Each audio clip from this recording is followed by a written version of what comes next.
Move your cart, cleaning lady. You're blocking important people. Richard Stone shoved Keisha Williams's cart aside with his briefcase.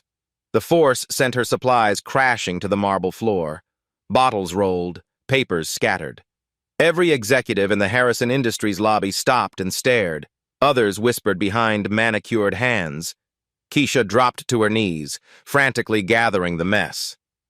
Her worn uniform looked even shabbier against the gleaming marble. "Pathetic," he muttered loud enough for everyone to hear. The circle of suits watched her crawl. No one helped. No one spoke up. They just walked away, heading to their important meetings upstairs, including the billion-dollar negotiation on the 47th floor, where Elena Martinez sat alone behind frosted glass doors. Her hands moved frantically in sign language, trying to communicate with executives who had already stopped paying attention. Everyone ignored the deaf billionaire, just like they ignored the cleaning lady. Have you ever wondered how one moment of recognition can change everything? 3 hours later, Keisha pushed her cart through the executive wing on the 47th floor.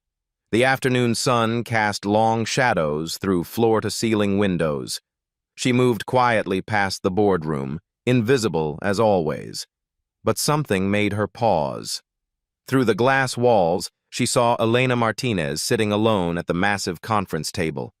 Papers scattered everywhere. Empty chairs surrounded her like silent judges. Elena's hands moved rapidly in the air, sharp, frustrated gestures that cut through the silence. Keisha's breath caught. She recognized those movements. Elena signed the same phrase over and over. Trapped, no voice. Trapped. The billionaire's face twisted with helplessness. Her billion-dollar renewable energy deal hung in the balance, but without an interpreter, she might as well have been invisible. Keisha glanced down the hallway. Empty. She looked back at Elena, whose hands now formed the words, "Help me," in desperate repetition. Her cleaning cart suddenly felt heavier. The uniform that had protected her anonymity now felt like a prison. She was just the cleaning lady. She wasn't supposed to be here, wasn't supposed to see this, but she understood every word Elena was signing. Elena slumped forward, placing her head in her hands. The powerful woman who controlled millions looked utterly defeated. Keisha's own hands began to move unconsciously, mirroring Elena's signs. Her fingers remembered the language she'd learned 20 years ago when her baby brother Marcus came home from the hospital, born deaf into a world that rarely listened. Down the hallway, voices grew louder. CEO Thomas Harrison approached with 2 other executives, their conversation carrying fragments. Postpone the meeting. Can't find another interpreter. Billion-dollar deal on hold. Harrison reached for the boardroom door handle. This was it. The moment Elena would be dismissed, sent away because no one could understand her voice. Keisha's cart squeaked as she took a single step forward, then stopped. What was she thinking? She was nobody, just a woman with a mop and a secret. But sometimes, nobody changes everything. The boardroom door clicked shut behind Thomas Harrison. Elena looked up with red-rimmed eyes as he approached with apologetic shoulders. "Ms. Martinez, I'm afraid we'll have to reschedule. Without proper communication, we can't—" A soft knock interrupted him. All eyes turned to see Keisha standing in the doorway, her cleaning cart abandoned in the hallway. Her heart hammered against her ribs, but her hands remained steady. "Excuse me, Mr. Harrison." Her voice was quiet but clear. "I couldn't help but notice—" Harrison's eyebrows furrowed. "I'm sorry, but this is a private meeting." Keisha's gaze shifted to Elena, whose face showed polite confusion. Then Keisha raised her hands and began to sign. "Hello, Ms. Martinez. My name is Keisha. I can interpret for you if you'd like." The transformation was instant. Elena's mouth fell open. Her eyes widened, then filled with tears of relief. Her hands flew up in response. "You know ASL? How is this possible?"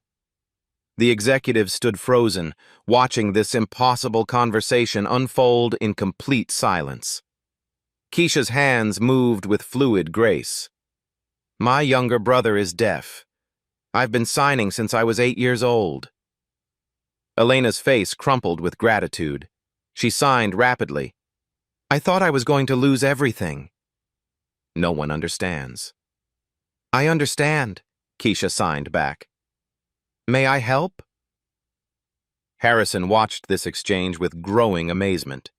The woman he'd seen cleaning floors for 3 years was conducting a sophisticated conversation in a language he couldn't comprehend. Elena turned to Harrison and signed something urgent. Keisha translated without missing a beat. Ms. Martinez says she's been trying to explain that the environmental impact data in Section 12 has a critical error. The carbon offset calculations are 30%. Harrison's face went pale. That error could cost us millions in penalties. Elena continued signing. Keisha's voice became her voice. She also says the Chinese manufacturing timeline needs adjustment. The proposed schedule conflicts with their New Year production halt. How could she possibly know about Chinese manufacturing schedules? Harrison asked. Elena signed again, a small smile breaking through her tears. She says she's been doing business in 12 countries for 40 years. Details matter when you can't afford miscommunication. Harrison looked between Elena and Keisha, his mind racing. This cleaning woman wasn't just translating words. She was facilitating complex business communication with perfect fluency. Elena reached across the table and slid her gold pen toward Keisha. In the business world, this gesture meant respect, recognition, equality. Keisha hesitated, then picked up the pen. The weight of it felt like a possibility. Ms. Martinez wants to know, Keisha continued translating, if you're willing to proceed with the meeting. She says the international investors are flying back to their countries tomorrow morning. This is our last chance. Harrison's phone buzzed. A text from his assistant. Li Wei from Beijing called.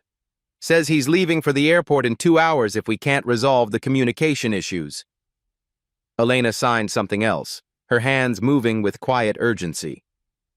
She says, Keisha translated, that she's never met an interpreter who understands both business terminology and cultural nuance. She asks where you studied. Keisha's hands paused for just a moment. Tell her I studied in the library.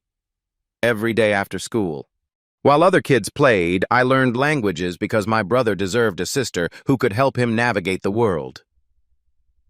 Elena's eyes filled with fresh tears as she received this translation. She signed back with reverence. She says, Keisha's voice grew softer, that you don't just translate words, you translate hearts. The room fell silent except for the distant hum of the city below. Harrison made his decision. Keisha, would you be willing to stay? We have investors arriving in 30 minutes from China, Brazil, and France. It seems we might actually need you more than we realized. Elena clapped her hands once, then signed rapidly to Keisha with obvious excitement. Ms. Martinez says, Keisha smiled for the first time that day, that the best partnerships begin with unexpected allies. As Harrison left to call the investors back, Elena reached over and squeezed Keisha's hand. No translation needed. In the span of 10 minutes, everything had changed. But this was only the beginning. As Keisha adjusted her position at the conference table, Elena signed a gentle question. Tell me your story. How did you become so fluent? The memories came flooding back. 20 years ago, 5-year-old Marcus Williams came home from the hospital. Born 3 months premature, the doctors said his hearing was gone forever. Their mother, Maria, worked 3 jobs just to keep food on the table in their East Harlem apartment. Keisha was 8 when she realized she had become Marcus's voice to the world. I learned because I had to, Keisha signed to Elena. My little brother needed someone who could bridge his silence. She remembered sitting in the public library every day after school, checking out ASL books with worn covers and missing pages. The librarian, Mrs. Carter, eventually started saving new language books for her. How many languages do you speak? Elena asked. Keisha's hands moved carefully. 7.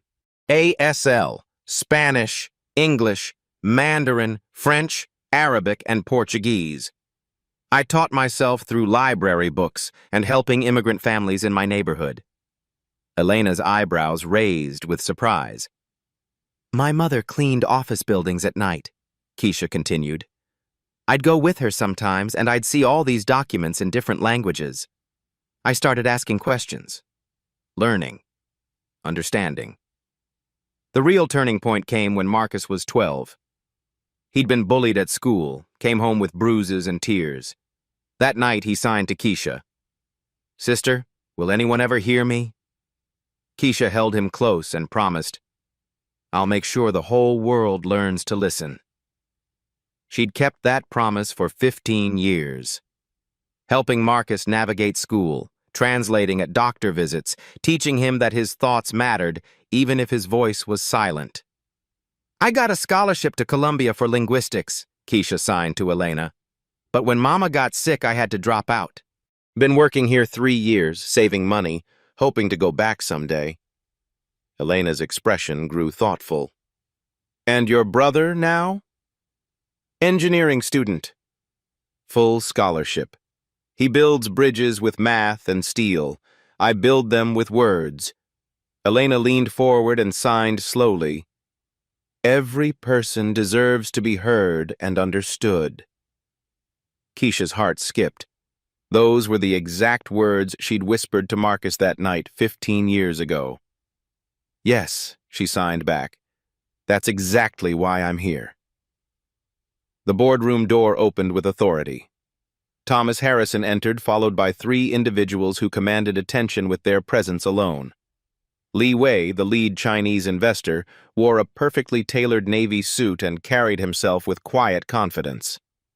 Carlos Mendoza from Brazil moved with the energy of someone accustomed to making quick decisions. Marie Dubois from France observed everything with sharp, calculating eyes. Behind them trailed Richard Stone, his face twisted with barely concealed displeasure at seeing Keisha still seated at the table. Gentlemen, lady, Harrison began, I'd like you to meet our interpreter, Keisha Williams. She'll be facilitating today's communication. Richard leaned toward Harrison and whispered loudly enough for everyone to hear. Tom, she's a janitor, not a translator. This is highly irregular.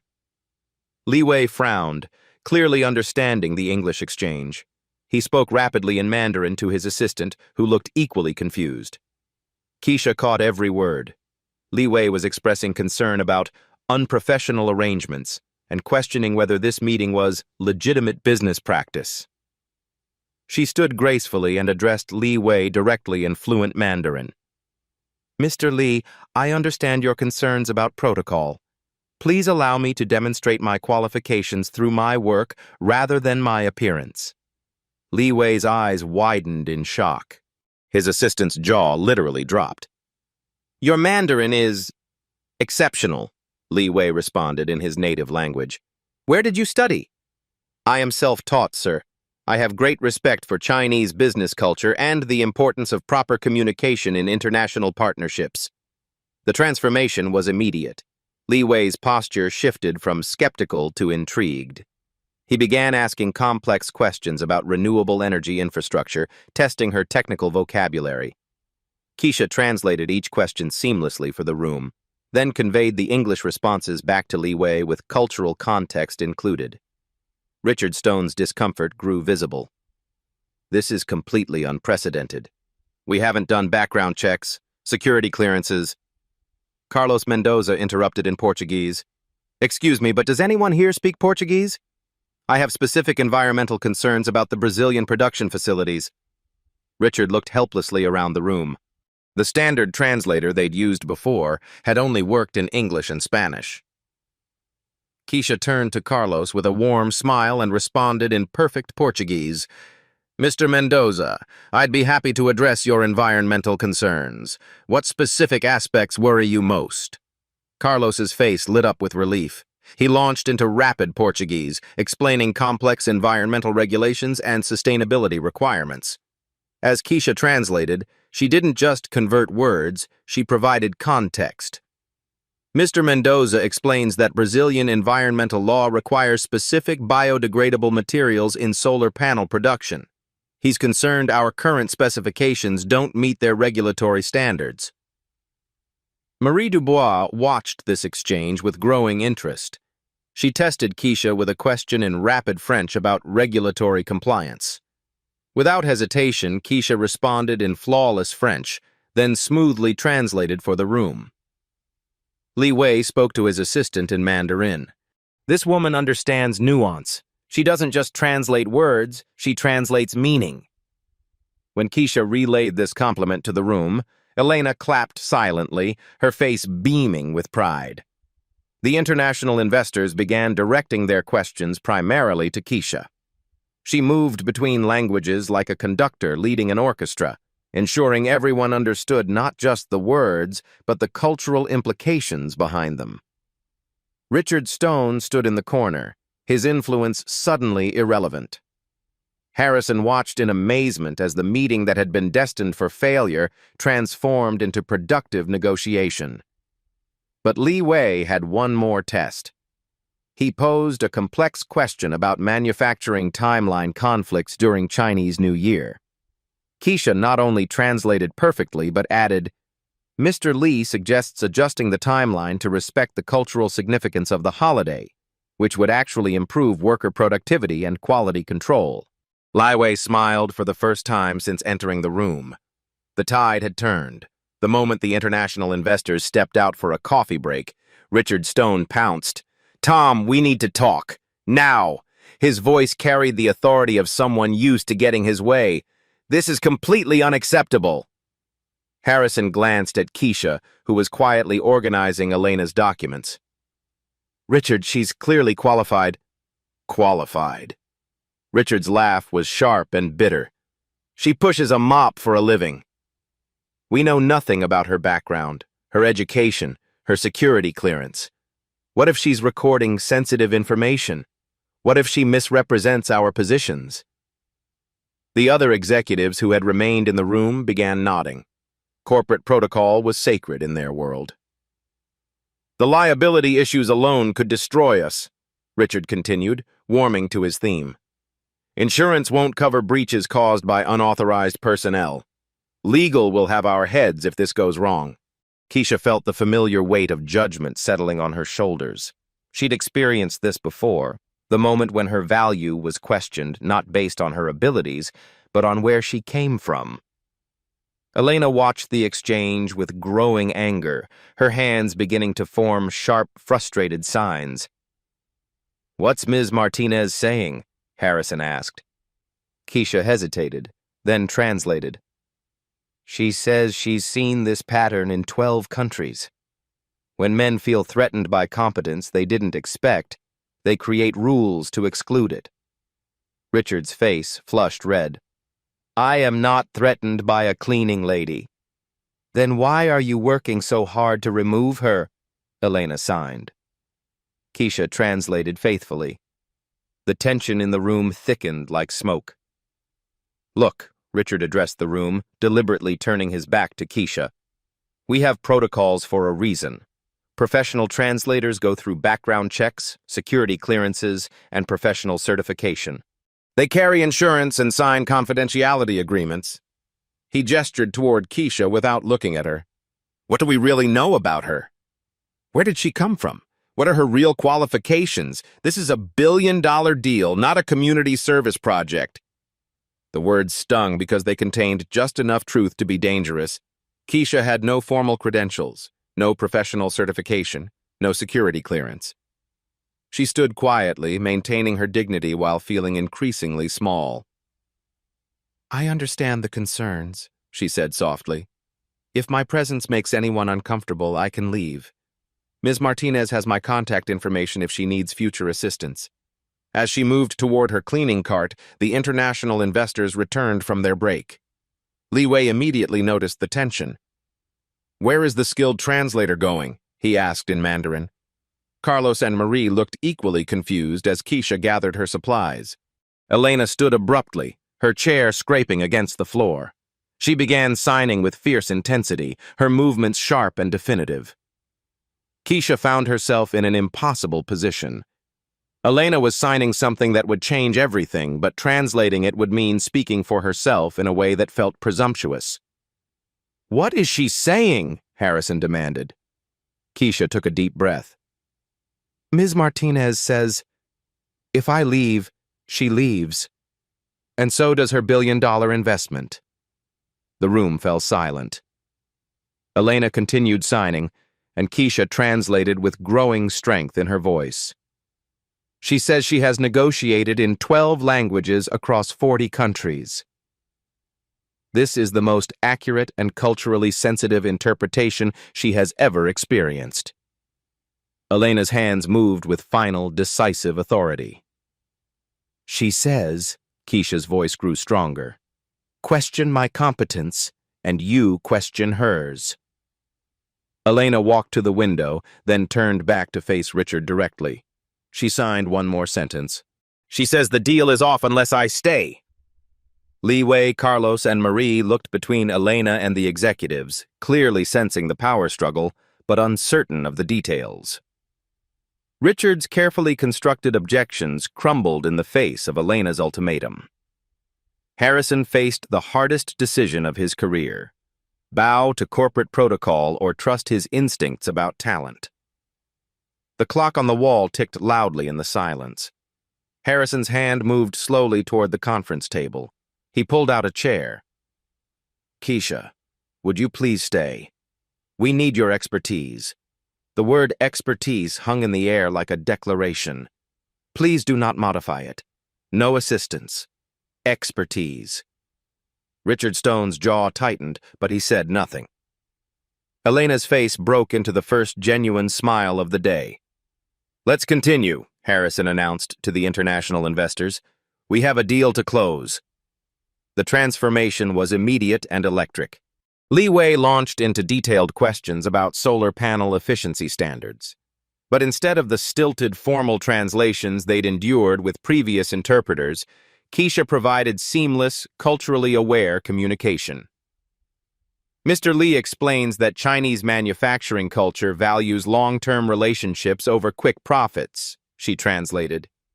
"He's willing to accept lower initial margins in exchange for guaranteed 5-year partnership terms." Harrison's eyebrows raised. Previous translators had never provided this level of cultural insight. Carlos jumped in with rapid Portuguese about Brazilian environmental regulations. Again, Keisha didn't just translate, she bridged understanding. "Mr. Mendoza says Brazilian law requires specific biodegradable materials, but he can source them locally if we adjust our specifications by 15%. This would actually reduce shipping costs." Marie tested Keisha with complex French technical terminology about wind energy infrastructure. Without hesitation, Keisha not only translated but added crucial context about European regulatory differences. Ms. Dubois notes that French environmental standards are stricter than our current proposals, but meeting them would automatically qualify us for EU carbon credits worth an additional 50 million euros. The room's energy shifted from cautious negotiation to excited collaboration. Ideas flowed freely between languages and cultures. Li Wei spoke rapidly in Mandarin to his assistant, then turned to Keisha with obvious respect. "Mr. Li says he's never worked with an interpreter who understands the emotional undertones of business communication," Keisha translated. "He feels confident moving forward because he knows his concerns are being accurately represented." Elena watched this linguistic symphony with growing pride. She signed to Keisha. "You're not just translating words. You're building bridges between worlds." When Keisha shared this translation with the room, Carlos nodded enthusiastically. "Exactamente," he said in Portuguese, then switched to English. "Miss Williams, you understand our hearts, not just our words." The preliminary agreements began falling into place with remarkable speed. Li Wei committed to increased solar panel production timelines. Carlos agreed to expand lithium battery manufacturing. Marie pledged additional wind energy infrastructure development. What had been headed for complete failure was becoming a resounding success. Harrison found himself addressing questions directly to Keisha, treating her as an essential team member rather than hired help. Keisha, what's your read on the environmental compliance timeline? Based on the 3 regulatory frameworks we're navigating, I recommend a phased approach. Phase 1 for U.S. standards, Phase 2 for Brazilian requirements, Phase 3 for European compliance. This maximizes our carbon credit opportunities. Wei, Carlos, and Marie exchanged impressed glances. Elena reached across the table and placed her hand briefly on Keisha's arm. The gesture spoke volumes. Richard Stone stood against the wall, his earlier objections looking increasingly petty as the billion-dollar deal took shape before his eyes. Harrison made a decision that would echo through the company for years to come. Keisha, I'd like you to attend tomorrow's final negotiation as our official cultural liaison and senior interpreter. The word senior hit the room like lightning. Elena began applauding silently, her hands creating a soundless celebration. But the real test was still ahead. Tomorrow the stakes will be even higher. The boardroom emptied as the international investors departed for their hotels. Elena remained behind, signing something private to Keisha with a warm smile. Harrison approached as Elena gathered her materials. Ms. Martinez, I want to thank you for your patience today. Elena signed her response, which Keisha translated. She says today reminded her why she loves international business. When communication flows properly, impossible things become possible. Harrison nodded, then turned to Keisha. Could you stay for a moment? I'd like to discuss tomorrow's meeting. As Elena left, she pressed something into Keisha's palm. Her golden pen, the same one she'd slid across the table hours earlier. For tomorrow, Elena signed. May your words build bridges. Alone with Harrison, Keisha felt the weight of the day settling on her shoulders. The adrenaline was fading, replaced by the reality of what had just happened. Keisha, Harrison began, settling into the chair across from her. Tomorrow, we have the final negotiation. The full consortium will be here, representatives from 6 countries, dealing with the largest renewable energy contract in company history. He paused, studying her face. I'd like you to be our official interpreter and cultural liaison. Keisha's hands trembled slightly around Elena's pen. Mr. Harrison, I appreciate this opportunity, but I need to be honest. I don't have formal credentials. I'm not certified through any professional organization. I learned these languages out of necessity, not through formal education. Harrison leaned forward. Keisha, I've been in business for 30 years. I've worked with dozens of professional interpreters. None of them provided the level of cultural insight and communication bridge that you demonstrated today. But the liability issues Richard mentioned, it is my responsibility, not yours. Harrison's voice carried quiet authority. What I saw today wasn't just a translation. It was leadership. You didn't just help us communicate, you helped us understand each other. He reached into his briefcase and pulled out a temporary company ID badge. Keisha Williams, Senior Linguistic Consultant. The plastic card felt impossibly heavy in her hands. For 3 years, her only identification in this building had been her cleaning uniform. Senior? She whispered. You'll be the highest-ranking language specialist in company history, Harrison said simply. Because you've earned it. Keisha stared at the badge, seeing her name printed in the official company font. In 3 years of working here, no one ever asked my last name. Now it's on a badge. Harrison's expression grew thoughtful. I've learned something important today. Talent doesn't always come packaged the way we expect. Sometimes it comes by pushing a cleaning cart. He stood and moved to the window overlooking the city. My daughter has dyslexia. For years, teachers told us she wasn't smart enough for advanced classes. Now she's studying architecture at MIT. Her mind just works differently than they expected. He turned back to Keisha. Today, you reminded me that intelligence takes many forms. And sometimes the most valuable perspectives come from people the system has overlooked. Keisha clutched Elena's pen in one hand and her new badge in the other. Tomorrow, Harrison continued, you'll have everything you need. Proper business attire, access to all relevant documents, your own workspace. But most importantly, you'll have something that can't be provided, the respect of everyone in that room. Elena's pen caught the late afternoon light, a symbol of recognition finally received. The small apartment in East Harlem felt different that evening. The same cracked linoleum, the same second-hand furniture, but everything had changed. Keisha sat at her kitchen table, Elena's golden pen beside her laptop as she video-called Marcus. When his face appeared on screen, his eyes immediately caught the pen's gleam.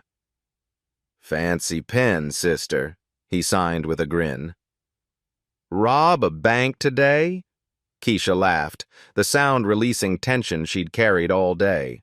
She began signing rapidly, her hands dancing with excitement as she told him about Elena, the boardroom, the languages, the recognition.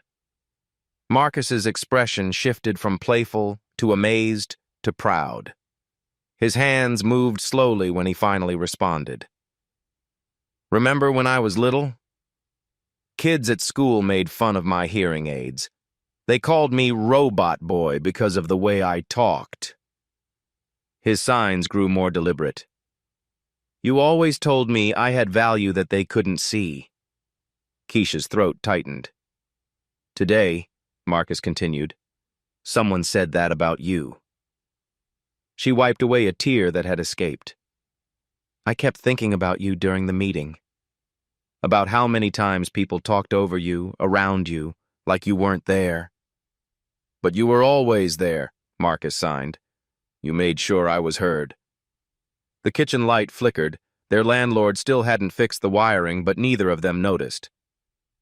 I'm scared about tomorrow, Keisha admitted. What if I mess up? What if I'm not enough? Marcus leaned closer to his camera, his expression serious. Sister, you've been enough your whole life. Tomorrow, let the world catch up to what I've always known.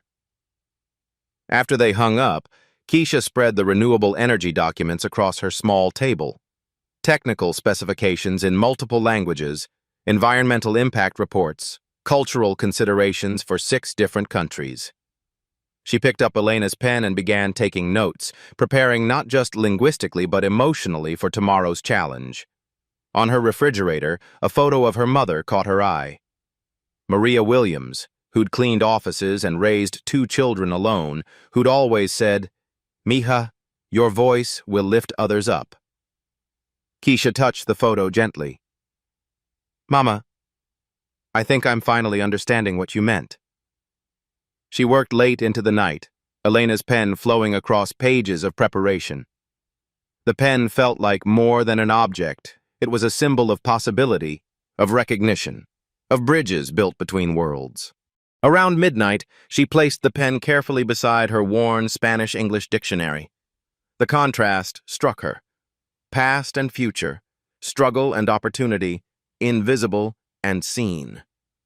Tomorrow would test everything she'd learned, everything she was. But tonight, for the first time in years, she felt ready. The boardroom buzzed with nervous energy at 9 a.m. sharp. Representatives from 6 countries filled the massive conference table, their combined investment power totaling over $1 billion. Keisha entered wearing a crisp navy business suit Harrison had arranged, Elena's golden pen clipped to her jacket pocket. She took her place at the table, not along the wall like yesterday, but as an equal participant. Li Wei nodded respectfully. Carlos smiled warmly. Marie offered a professional greeting in French. Elena signed, "Good morning, bridge builder," with obvious affection. Harrison called the meeting to order. Ladies and gentlemen, today we finalize the largest renewable energy partnership in our company's history. Then the unexpected happened. The conference room doors opened, and 3 additional people entered. A woman in an expensive kimono-style business jacket led the group. Mr. Harrison, she said with a slight bow, I am Hiroshi Tanaka from Yamamoto Solar Industries. We apologize for the last-minute addition, but we have a manufacturing proposal that could revolutionize your production timeline. Harrison's face went pale. The Japanese contingent hadn't been part of the original negotiations. Hiroshi continued in English, but her accent was thick and her technical vocabulary limited.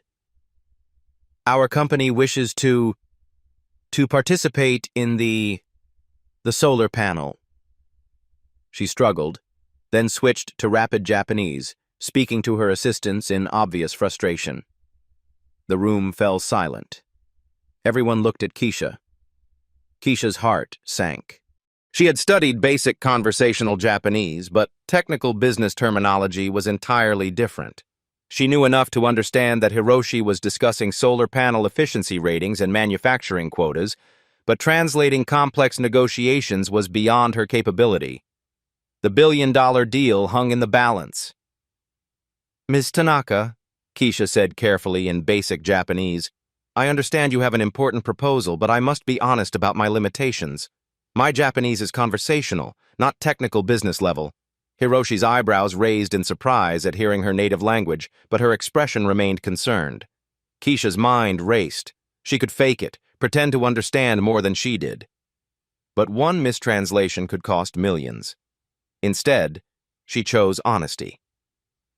However, she continued in Japanese, I believe I can help us find a solution. She stood and moved to the whiteboard, grabbing a marker. Numbers are universal, she said to the room, and so are diagrams. She began sketching a simple solar panel diagram, then wrote key efficiency percentages underneath. She spoke to Hiroshi in basic Japanese. Can you show us your efficiency numbers? Hiroshi's face brightened. She approached the board and began writing specifications in both Japanese characters and Arabic numerals. The numbers told a story that transcended language barriers.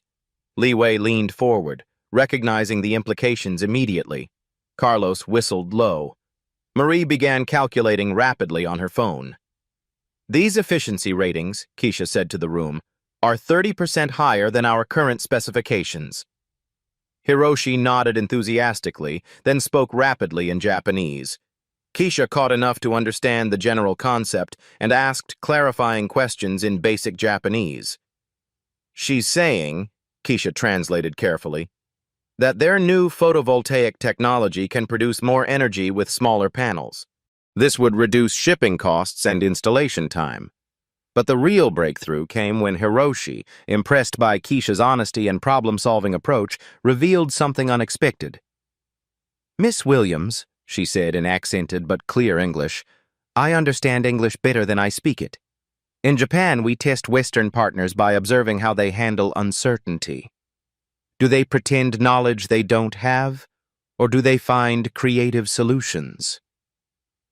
The room held its breath. You chose honesty over pretense, Hiroshi continued. This tells me you can be trusted with our technology secrets.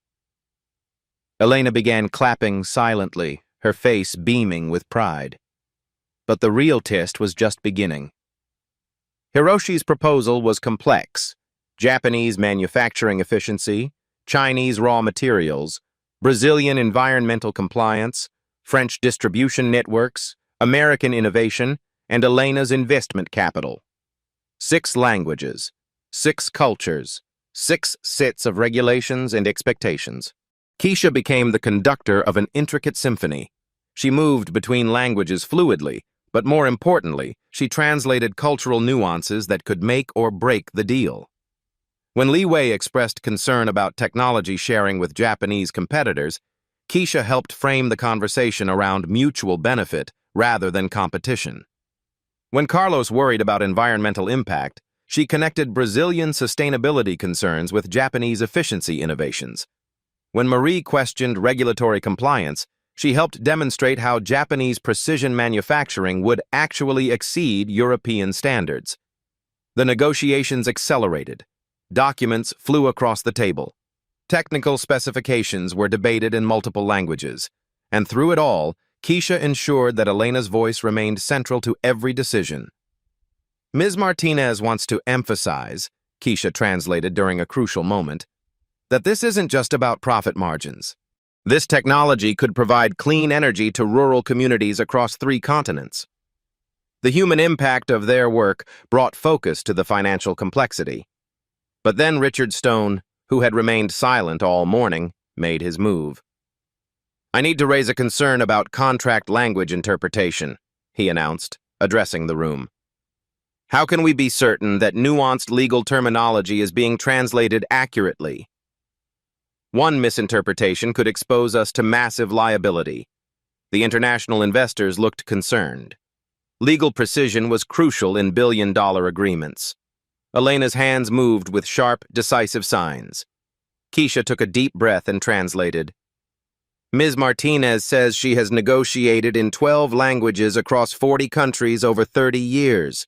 She states that this interpretation is the most accurate and culturally sensitive she has ever experienced." Elena stood, her presence commanding attention. She continued signing with authoritative grace. "She says," Keisha's voice grew stronger, "that questioning my competence at this point is questioning her judgment, her experience, and her investment decision." Elena's final signs were delivered with unmistakable authority. "She says the deal proceeds with me as interpreter, or it doesn't proceed at all." Hiroshi, Li Wei, Carlos, and Marie exchanged glances. They had witnessed Keisha's work firsthand. They trusted her competence. Harrison made the executive decision. "We proceed as planned." The contracts were finalized. Signatures flowed across pages in 6 different alphabets. When the final signature was complete, the room erupted in applause. Keisha had just helped close the largest renewable energy deal in company history. But more than that, she had proven that talent, honesty, and cultural sensitivity could move mountains and billions of dollars. 2 hours later, the entire Harrison Industries building buzzed with anticipation. Word had spread through every floor. The billion-dollar deal was closed. Harrison stood at the podium in the main lobby, the same marble space where Keisha had been humiliated just 24 hours earlier. Employees crowded the balconies overlooking the atrium. Camera crews from local news stations positioned themselves strategically. "Ladies and gentlemen," Harrison's voice echoed through the building's sound system, "yesterday, we faced the potential loss of the largest renewable energy contract in our company's history." The crowd murmured with interest. "Today, we successfully closed a $1.2 billion partnership that will bring clean energy to communities across 6 continents." Applause rippled through the assembled employees. "This achievement was made possible by someone who has been among us for 3 years, but whom we truly saw for the first time yesterday." Harrison gestured toward the executive elevator. Keisha emerged, still wearing her navy business suit, Elena's golden pen visible on her lapel. The transformation was stunning. The woman who had crawled on these floors collecting spilled supplies now walked with quiet dignity toward the podium. Keisha Williams, our senior linguistic consultant, didn't just translate languages yesterday. She built bridges between cultures, solved complex communication challenges, and demonstrated that extraordinary talent often hides in unexpected places. The applause grew louder. Employees who had walked past Keisha for 3 years without acknowledgement now watched in amazement. Elena stepped forward from the crowd, signing something with obvious emotion. "Ms. Martinez," Harrison continued, "our lead investor wants to make an announcement." Elena's hands moved with graceful authority as Keisha translated. "Ms. Martinez is establishing a $50,000 scholarship fund for deaf education and linguistic studies. The fund will be administered through the Harrison Foundation." The crowd's response was immediate and overwhelming. But Elena wasn't finished. She continued signing, her face radiant with purpose. "The first scholarship recipient," Keisha's voice carried clearly through the microphone, "will be Marcus Williams, my brother, for his engineering studies at Columbia University." Keisha's composure finally cracked. Tears streamed down her face as the full impact hit her. Not only had she achieved recognition for herself, but she had secured her brother's future. Elena approached the microphone and spoke slowly in accented English. Keisha taught me that the most powerful voices sometimes speak without sound. Today, her voice echoes across continents. The news crews captured every moment as Harrison presented Keisha with an official company recognition award. But then came the moment that would define everything. Richard Stone approached the microphone. The crowd fell silent. Everyone knew about yesterday's conflict. "I owe someone a public apology," he began, his voice heavy with genuine remorse.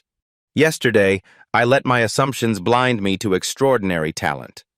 I judged based on job title rather than ability." He turned to face Keisha directly. "I was wrong. Completely, inexcusably wrong. Your grace in the face of my prejudice shows a character I can only aspire to match." The silence was profound. "Keisha, would you accept my apology?" Keisha stepped to the microphone, her voice steady and strong. "Richard, we all have moments when we don't see clearly. What matters is what we do when our vision improves. Your apology is accepted." The crowd erupted in appreciation of her dignity. Elena signed something with obvious delight. "Ms. Martinez says," Keisha translated with a smile, "that this is why she knew I was special. I translate not just words, but hearts." Harrison retook the microphone. "Effective immediately, Harrison Industries is launching the Hidden Talent Initiative. We will actively seek and develop overlooked capabilities within our workforce." The announcement sent ripples of excitement through the employee ranks. Keisha will lead this initiative while completing her linguistics degree through our new educational partnership with Columbia University. 6 months later, the impact was undeniable. The Hidden Talent Initiative had identified and promoted 12 employees whose abilities had been overlooked due to their job titles or backgrounds. Sarah, the Syrian engineer working in security, now headed the Middle East expansion project. Miguel, the former architect driving the company shuttle, was designing sustainable building modifications. Dr. Patel, who had been cleaning labs while waiting for medical license recognition, now consulted on international health safety protocols. The program's success attracted national attention. Harvard Business Review featured Harrison Industries on their cover. The hidden value of invisible talent. Keisha's office on the 47th floor had become a pilgrimage site for executives wanting to learn about inclusive hiring practices. But the most meaningful moment came during a video call with Marcus, now thriving in his engineering program. "Sister," he signed from his dorm room, "remember when you promised the world would learn to listen to me?" Keisha nodded, Elena's golden pen still prominent on her desk. "You did more than that," Marcus continued. "You taught the world that everyone deserves to be heard." The camera pulled back to reveal Keisha's transformed office, walls covered with certificates of appreciation from international partners, photos with world leaders, and a simple frame containing the cleaning uniform she had worn that first day. She kept it as a reminder that worth isn't determined by what you wear, but by what you bring to the world. Elena entered the office, moving with the easy familiarity of deep friendship. "Ready for the Tokyo conference?" she signed. "Always," Keisha signed back, picking up her briefcase. As they left together, the cleaning cart from Keisha's former life remained in the corner, now a symbol of how far determination and recognition could take someone. The last shot showed the lobby where everything began. A new cleaning staff member, a young woman clearly overwhelmed by the grandeur, accidentally dropped her supplies. Instead of stepping over the mess, employees stopped to help. They asked her name. They treated her with dignity. The Hidden Talent Initiative had changed more than careers. It had changed culture. And in the center of the lobby, a bronze plaque read, "Extraordinary abilities often hide in ordinary moments." Look closer. Listen better. See everyone. The transformation was complete. But the real victory wasn't in the billion-dollar deal or the prestigious recognition. It was in the fundamental shift of how an entire organization valued human potential. Keisha Williams had not just found her voice. She had taught thousands of others to listen. 1 year later, Keisha stood in her corner office overlooking Manhattan, Elena's golden pen still prominent on her mahogany desk. The morning sun cast golden light across framed photos. Marcus graduating magna cum laude, Elena at the United Nations discussing accessibility rights, Harrison accepting a diversity leadership award. Her phone buzzed with a video call from Sao Paulo. Carlos Mendoza appeared on screen, grinning broadly. Keisha, the Brazilian solar farm is operational. Clean energy for 200,000 families, all because someone took time to truly understand our environmental concerns. Similar calls came daily. Li Wei from Beijing reporting record-breaking manufacturing efficiency. Marie from Paris celebrating carbon credit milestones that exceeded projections. Hiroshi from Tokyo sharing new technological breakthroughs. The billion-dollar deal had grown into a $3.2 billion partnership spanning 4 continents. But the numbers weren't what made Keisha smile each morning. It was the transformation she witnessed daily. The Hidden Talent Initiative had evolved into a movement. 57 companies across 12 countries had adopted similar programs. Universities studied the economic impact of inclusive hiring.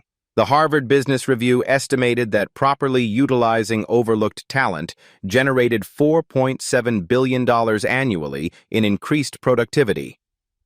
A soft knock interrupted her thoughts. Sarah Hassan entered, now Director of International Engineering, carrying architectural plans for the company's first Middle East renewable energy facility. "The Damascus project is approved," Sarah said, her accent still carrying traces of her Syrian homeland. "Clean energy for refugee camps across 3 countries." 2 years ago, Sarah had been emptying trash cans, her engineering degree unrecognized in America. Today, she designed solutions for global challenges. "Any obstacles?" Keisha asked. "Language barriers with local contractors," Sarah smiled. "I believe we need a senior linguistic consultant." They laughed together, remembering how impossible such a conversation would have seemed before. The intercom buzzed. "Ms. Williams, there's a young woman here about the apprenticeship program." Keisha walked to the lobby, finding a nervous teenager clutching a worn notebook. Her name tag read, Jessica, custodial staff. "You wanted to speak with me?" Keisha asked gently. Jessica's eyes widened. "You're really her? The one who—" She gestured vaguely upward, as if the executive floors were mythical realms. "I'm Keisha. What's your story?" "I speak 4 languages," Jessica whispered. "Korean, Spanish, English, and Portuguese. My family immigrated when I was little. I helped translate at the community center, but—" She looked down at her cleaning uniform. "Nobody here knows." Keisha's heart recognized the familiar story. "Jessica, what do you know about renewable energy?" "Everything," the young woman said, suddenly animated. "I read technical journals during breaks. Clean energy could transform my neighborhood in Queens, but I'm just—" She gestured at her uniform again. "You're just brilliant," Keisha corrected. "And tomorrow, you're starting our Junior Linguistic Associate program." Jessica's notebook fell from trembling hands. As Keisha helped her pick up the papers, she noticed meticulous notes about solar panel efficiency, wind energy calculations, and environmental impact studies, all written in 4 languages. The cycle continues, she thought, remembering her own journey from invisible to indispensable. That evening, Keisha video called Marcus from her Harlem apartment. She had never moved from the neighborhood, though she could afford luxury now. This community had shaped her. She wouldn't abandon it for comfort. "How was your first day at the engineering firm?" she signed. "Perfect," Marcus beamed. "They're designing affordable hearing aids for developing countries. I'm leading the project." "Mama would be proud," Keisha signed, touching the photo on her kitchen table. "She knew," Marcus replied. She always said your voice would lift others up. After they hung up, Keisha sat in her small kitchen, surrounded by the same second-hand furniture. But everything had changed. On her refrigerator, newspaper clippings told the story. Hidden Talent Initiative transforms corporate culture. Deaf students receive record scholarship funding. Language barriers dissolved through inclusive hiring. But the headline that meant most was handwritten in a child's careful script. Thank you, Ms. Keisha. Now my mama has a real job too. Sophia, age 7. Elena's golden pen caught the light one final time as Keisha wrote in her journal. Talent doesn't wear a uniform. Brilliance doesn't need credentials. Worth isn't determined by job title. Sometimes the most extraordinary abilities hide in the most ordinary moments you just have to be willing to see. She closed the journal and looked out at the city lights, each one representing someone with untapped potential, waiting to be recognized. Tomorrow, she will help more people find their voices. Tonight, she was grateful for everyone who had finally learned to listen. The transformation was complete, but the mission continued. In offices and factories, schools and hospitals, extraordinary people pushed mops and answered phones and guarded buildings, carrying gifts the world desperately needed. All they required was someone willing to look beyond the uniform and see the human being underneath. The question wasn't whether talent existed in unexpected places. The question was, who would you choose to see tomorrow? Look around your workplace, your community, your daily interactions. Who are you not seeing? The person cleaning your office might speak 5 languages. The security guard might have an engineering degree. The server might be a poet. Your recognition could change someone's life and transform your understanding of human potential. Share this story, if it reminds you that everyone deserves to be seen, heard, and valued. Subscribe for more stories that challenge assumptions and celebrate the extraordinary in the ordinary. Closing line. Talent doesn't wear a uniform. Worth isn't a job title. Brilliance waits everywhere. You just have to choose to see it. At Black Voices Uncut, we don't polish away the pain or water down the message. We tell it like it is because the truth deserves nothing less. If today's story spoke to you, click like, join the conversation in the comments, and subscribe so you'll be here for the next Uncut Voice.